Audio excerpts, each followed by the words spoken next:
You're now watching Q News. Here are the top stories for this hour.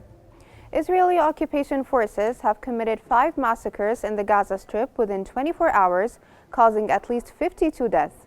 Palestinian medical resources confirmed that 59 injured people reached hospitals. In addition, drone attacks targeted northern Gaza, while residential buildings were demolished in Jabalia. Relentless Israeli attacks have caused mass casualties, severe infrastructure damage, and a worsening humanitarian crisis due to blocked supplies.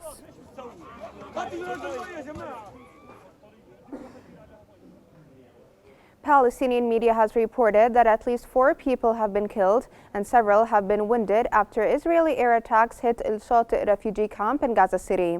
The reports added that women and children were among the 11 dead in southern Qnews. 2 Palestinians were also killed in northern Jabalia.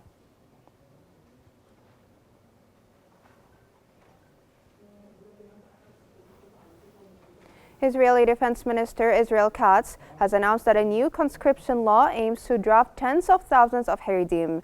He added that a draft bill addressing Haredi military service exemptions will be presented to the Knesset to prevent a coalition crisis. Katz seeks 50% Haredi enlistment, aligning with a poll showing 68% public support for mandatory service. The law aims for fairer participation and resolves tensions between Haredi parties and the government.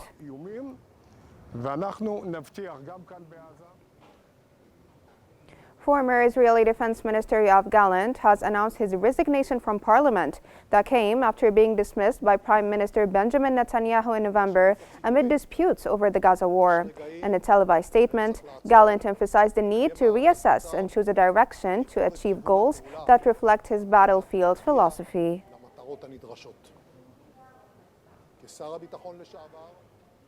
Lebanese media has reported that Israeli forces conducted artillery shelling in the Rumeya between Beit Leaf in southern Lebanon. It was also noted that Israel launched 2 airstrikes in the same area. Earlier, an Israeli force supported by Merkava tanks and vehicles advanced into the outskirts of Beit Leaf, reaching previously unentered areas, searching homes and wooded areas.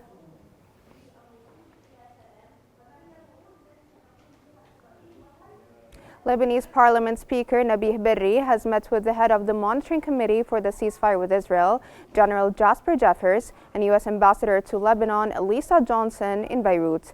The meeting addressed ongoing Israeli violations of the ceasefire agreement, including low-altitude drone flights over Beirut and its southern suburbs, and a recent Israeli strike on a house in the southern town of Beit Leaf.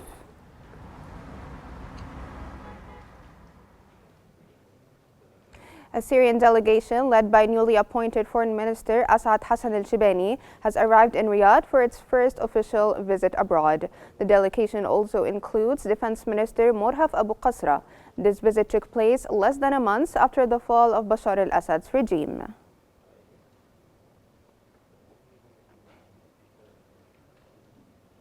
U.S. Secretary of State Antony Blinken and his French counterpart Jean-Noël Barrot have discussed developments in Syria, focusing on supporting Syrians in building a better future and reducing instability.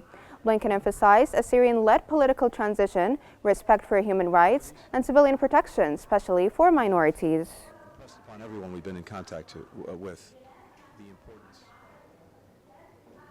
The Syrian Interior Ministry has announced a large-scale sweep of neighborhoods in Homs in coordination with military operations. The sweep aims to apprehend war criminals and armed individuals refusing to surrender or comply with reconciliation centers. Residents in Wadi al-Dahab and Akrama were urged to stay indoors during the operation. Earlier, a curfew was imposed in Tel Bisa and Damascus.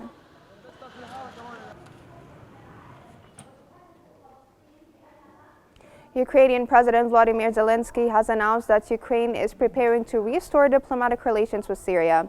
This follows Ukrainian Foreign Minister's visit to Syria on December 30th. Zelensky also mentioned plans to boost exports to Lebanon in 2025, highlighting Ukraine's intent to strengthen international cooperation and expand trade in the coming year.